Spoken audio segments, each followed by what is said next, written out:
لله رب العالمين بارئ الخلائق أجمعين صلى الله على أشرف الأنبياء والمرسلين حبيب إله العالمين أبي القاسم محمد اللهم صل على محمد على محمد وآل محمد أجل فرجه وعلى أهل بيته الطيبين الطاهرين المعصومين المظلومين الذين أذهب الله عنهم الرجس وطهرهم تطهيرا لا صلى الله صل على محمد وآل محمد أما بعد فقال الله تبارك وتعالى في كتابه المجيد وقوله الحق هو أصدق القائلين بسم الله الرحمن الرحيم إنما يفتر الذين لا يؤمنون بآيات الله وأولئك هم الكاذبون صدق الله العلي العظيم. I would like to, in continuation with our discussion that was up till now, I was speaking about Maulana Ali alayhi salam's character and personality and his contributions and his sincerity and devotion, that he did not bring his own personality into everything, and some of his personality traits that were qualities that we could look at and understand why he achieved such greatness. Although Maulana Ali's greatness cannot be achieved by anyone else, even the A'imma alayhimus salam, when they would read about Imam Ali's own writings, what he would describe his ibadat and zuhud and taqwa and everything else, that even they would say that who can be like Ali. So you can imagine if Imam Zainul Abidin alayhi salam says that who can be like Imam Ali, then who are we to say anything about that? Today I would like to speak a little bit about some of the qualities that we in this month of Ramadan should avoid and try to learn from this month to train ourselves to continue avoiding in the following months till the next Ramadan. One of the things that cause a lot of problems for the iman of a person is kizb, or lying. Kizb in Arabic means lying, and it is the opposite of sidq. Lying is either in words or in actions. So let's look at an ayah of Holy Quran, Surah Mubarakah and Nahl, where Allah subhanahu wa ta'ala says, those who lie, that means who make up things that are not there, innama yaftari alladhina la yu'minuna bi ayatillah. Those who do iftira. Iftira means to attribute something to Allah or His Prophet that is not true, that they have not said. Quran says that those who do that have no faith in the verses of Allah. And ulaika humul kadhibun. And those are the people who are lying. So iftira is a quality of liars. That a person who has iftira in his life, who is not careful about attributing things to Allah or His Prophet. As you know, one of the things that breaks a person's fast in this month also is to mention a hadith or verse of Quran which is not accurately a verse of Quran. For example, to say that Imam Sadiq, for example, said something and you are not sure about it, or you mention a translation that you don't know if it's accurate or not, or mention something in the name of Imam Sadiq that does not have a source on it. For example, does not say which book you got it from.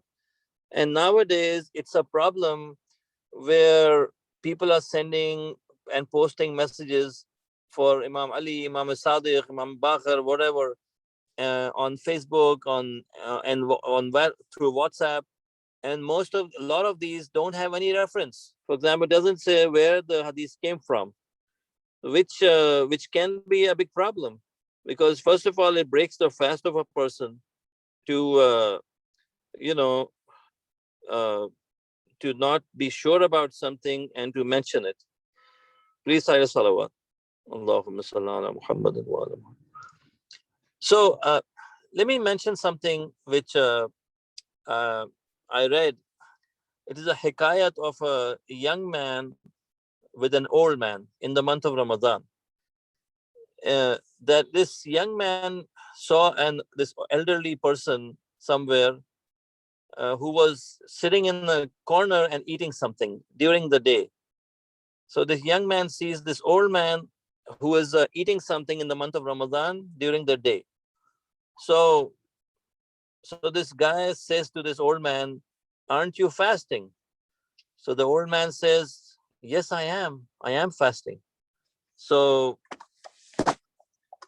when he says, "I'm fasting," so the young man says, "Well, then how are you fasting?" So the old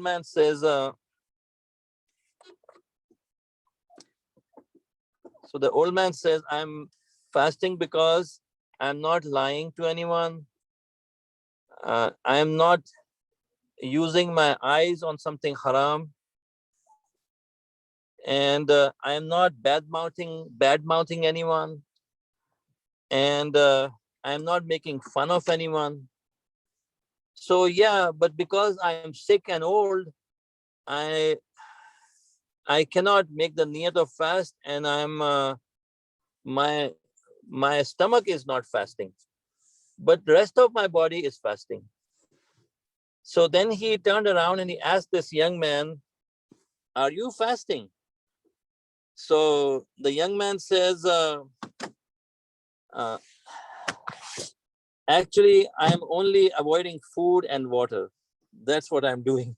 I'm not really fasting. I'm only avoiding food and water."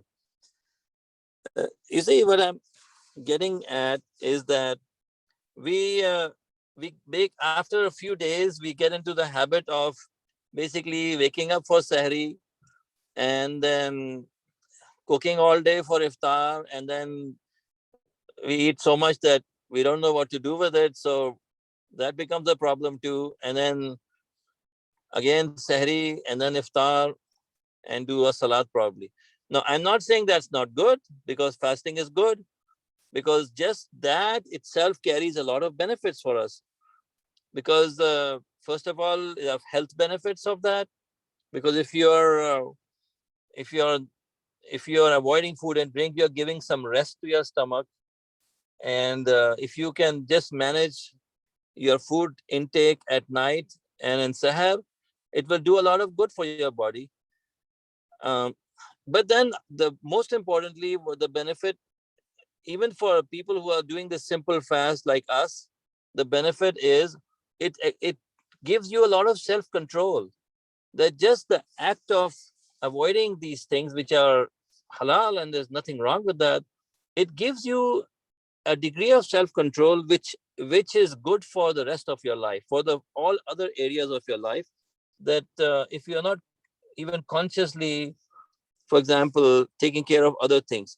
But what's most important is to remind ourselves that our willpower, which can be exercised to avoid food and water, that same willpower, which can do that, can also help us with so many other things.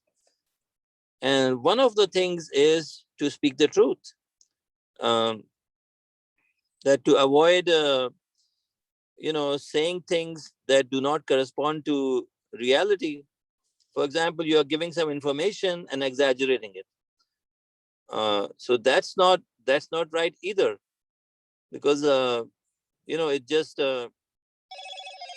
that's just a bad habit uh, to speak without thinking. You see, one of the things about munafiqeen, one of the qualities of munafiqeen and hypocrites is that they don't. Their speech is not uh, solid. Like, they keep changing their words. They make a statement, and people said, "Oh, well, it doesn't make sense." They say, "Oh, that's not what I mean." Then they say something else, that well, somebody else contradicts that. "Oh, I mean, that's not what I'm saying." So people who just haven't reached a place where they can stand on a solid ground of wisdom, that they have not trained themselves to think before they speak, they keep changing their words. They make a statement, then take it back. Then they keep regretting what they said. Why did I say this? Why did I say it to somebody else? And that really is a weakness, where you have to train yourself to improve in that area. There are many ahadith on the topic of lying. For example, Imam Amir al-Mu'mineen alayhi salatu wasalam says, Al-Kizbu Aibun Fadih. It is from Biharul Anwar, where Imam Ali alayhi salam said that lying is a defect that takes away the respect of a person. It destroys the respect. It disreputes. It causes you to lose your respect among the people. Because you see, one way to understand this hadith could be that when a person says something that is not really accurate, that's not really true, well, sooner or later it will be found out. That it will be found, people will find out that it was a lie. It was just exaggerated, like you pass on information that you did not personally validate. Well, people will find out that this was baseless. Well, then people will say, who forwarded this to you? Who told you this about this? Turns out that this is wrong. Okay, another hadith from Imam Ali alayhi salam, he says, Ma kadhaba aqilun wala zana mu'minun. An aqil, a wise person, never lies, because he obviously understands the consequences of that. Wala zana mu'minun. And a mu'min, a believer, never commits adultery, because he knows that the sin of adultery is too grave. It's grave sin to do that, because it's it destroys iman, and it takes a while for a person and the effects of that sin stay in the body, and to really be in a place to get the maghfirat for that sin, it's not easy. So again, as we know from hadith, that when we wake up in the morning every day, the organs of the body talk to each other. Now we don't hear that, but the different organs of the body, they talk to each other. And for example, they ask each other how you are doing, and I hope you can see me. They ask each other, the different parts of the body, they ask each other how you are doing, and they said, we are okay, until the tongue speaks. The tongue asks the other organs of the body, how are you doing this morning? So they all reply to the tongue that we will all be okay if you just keep quiet. If you, the tongue, can just hold yourself, just control yourself, we will be fine. So we are fine as long as you don't lose control. And you see, that also shows how much stress and anxiety is caused by our speech. And I remember one of the brain studies also shows that the most amount of brain that is used is when you are talking. No action, no human action gets the brain so activated as much as the speech does. You're using basically every part of your brain almost to speak. You bring together information from everything, all your experiences, everything like that. Please cite a salawat. Allahumma salli ala Muhammad Okay, a person came to the Holy Prophet of Islam, sallallahu alaihi wasallam, and he said that, Ya Rasulullah, I do not pray, and I am involved in adultery, I do haram, and I lie as well. Which one of these sins should I leave first? So the Holy Prophet told him to stop lying first. The first thing the Prophet told him was to stop lying. So he promised the Holy Prophet that, Ya Rasulullah, I promise to you that I'm not going to lie. So then he got up, he left the place where he saw the Prophet, and again he started getting the same waswasa, the same thoughts about sinning, about doing something, going ahead, doing something haram, apparently thinking about adultery or something. So just as he started thinking and contemplating that, suddenly it came to his mind that when he goes back to the Holy Prophet next time or next day, uh, and he asks him if he committed any sin, he can't lie. And if he speaks the truth, then it will be punishable, because adultery is punishable. If a person says and goes and admits to the Holy Prophet or to a judge, a Muslim judge, that he has committed adultery, but that is punishable in the Islamic law. So he said, if I lie, I promised the Prophet I will not lie. And if I speak the truth, I'm going to be punished. It's going to be a major punishment. So the same thing happened with all the rest of the sins. Whenever he thought about doing something wrong, he thought that, well, I'm going to go back to the Holy Prophet and have to see him eye to eye when he asks me, how is it going? Are you avoiding sins? What am I going to tell him? So stopping this whole thing about lying is the key. The hadith says that all the sins are kept in a room, and the key for that sin is lying. Salawat. Allahumma salli ala Muhammad. See, another thing, very important thing about lying is that through actions, that you are speaking the right thing, but your actions do not match your words. That becomes a problem too. In one of the wasiyat of in the one of the sermons of Imam Ali, I mentioned that he was speaking to the people of Kufa, and he was saying that because of your jihad, because you refuse to go for jihad, you have forsaken the haqq, and haqq was taken away from you. So a person is on the path of haqq as long as he's acting upon the haqq. The scale of being on the haqq is not just speaking the haqq, it is also acting upon it. Because the moment you start acting, you stop acting upon haqq, then it starts evaporating, you start losing it. Because it can't be that a person speaking the truth, but his character is totally opposite, and Allah subhanahu wa ta'ala will accept it from him. It's not possible. And haqq does not stay with the person. That means a person is practically becoming a hypocrite if he's speaking and not acting. So haqq, basically, he's not going to stay on the path of haqq when he starts deviating in action, especially jihad. That a person who refuses to do jihad in any way, standing against batil and not taking a stand where you should have. These are days of the day of Quds. I was listening to many speeches because of the corona thing. Because of the corona thing, we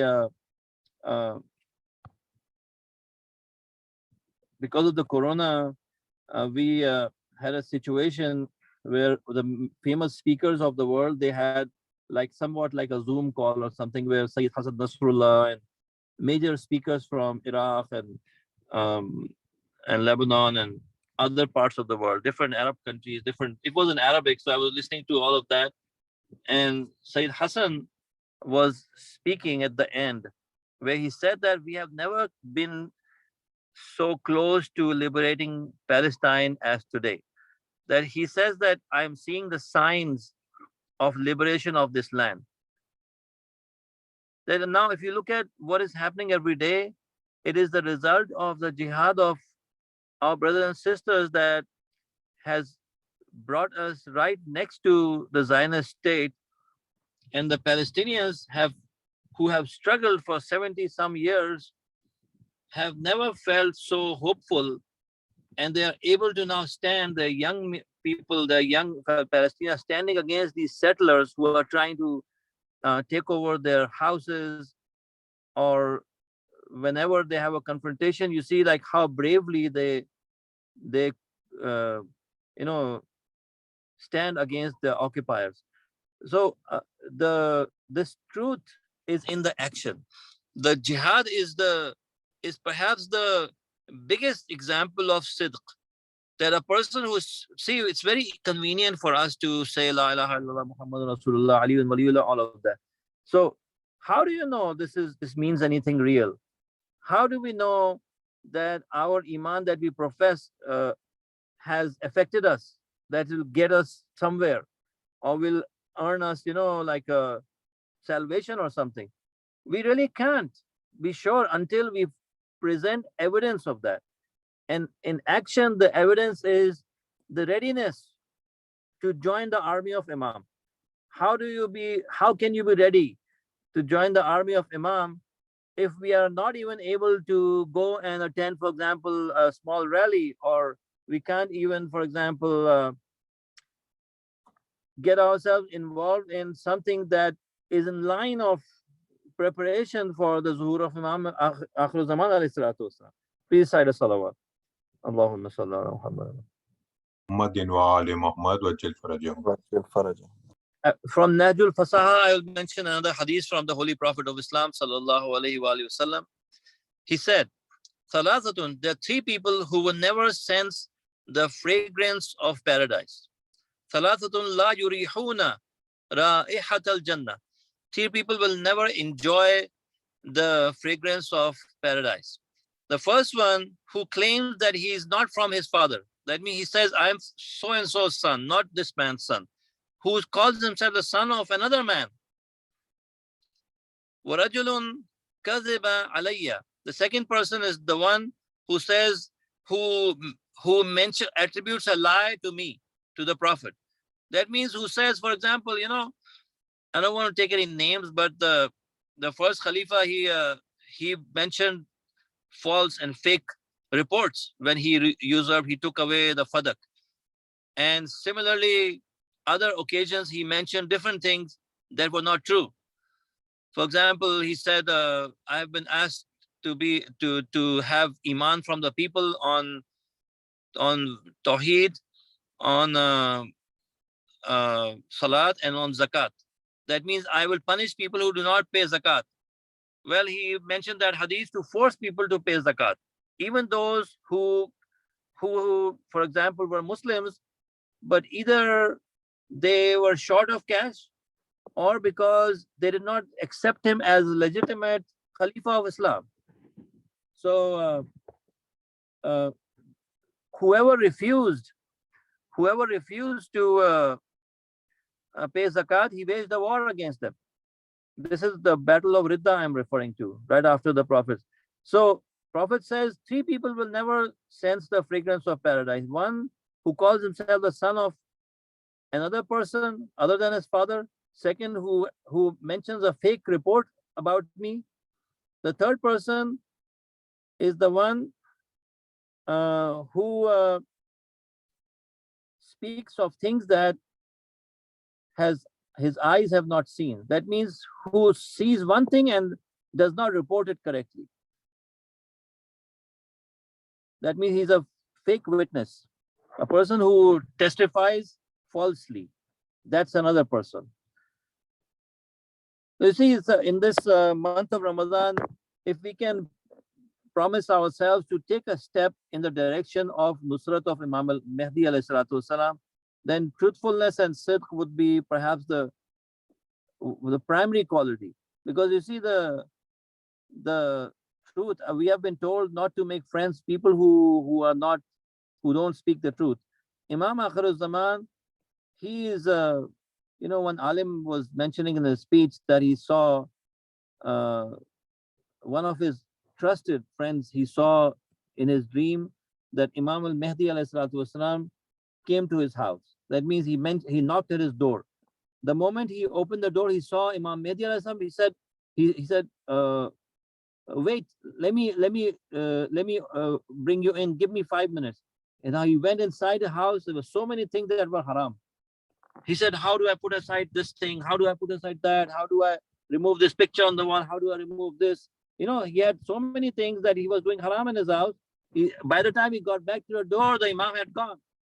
So he followed the Imam to the next street and he saw the Imam was turning the corner But right before he did, he looked back at this person and he saw the Imam's eyes had tears in his eyes. And Imam told him that today I went to so many houses of my followers, wherever I want, they would not let me in. None of my followers let me into his house because they always said, "Oh, wait there, wait. Let me get ready. Let me just give me a few minutes. I'll bring you in," and they were not ready. That means their homes were not ready for me. How will they give me a nusrat? How will they be my helpers when their lives are so far apart from me that they have no sign of being a follower of Imam al-Mahdi alayhi salatu wassalam. May Allah subhanahu wa ta'ala help us. May Allah subhanahu wa ta'ala increase our sidq in our words and our actions, that we can first of all have our own actions accepted, and these actions bring us closer to Allah because of the sidq of these of our niyat, the khulus, ikhlas in our niyat, because of ikhlas in our words and the ikhlas of our actions. وصلى الله على محمد وآله الطيبين الطاهرين. اللهم صل على محمد وآل محمد وعجل فرجهم.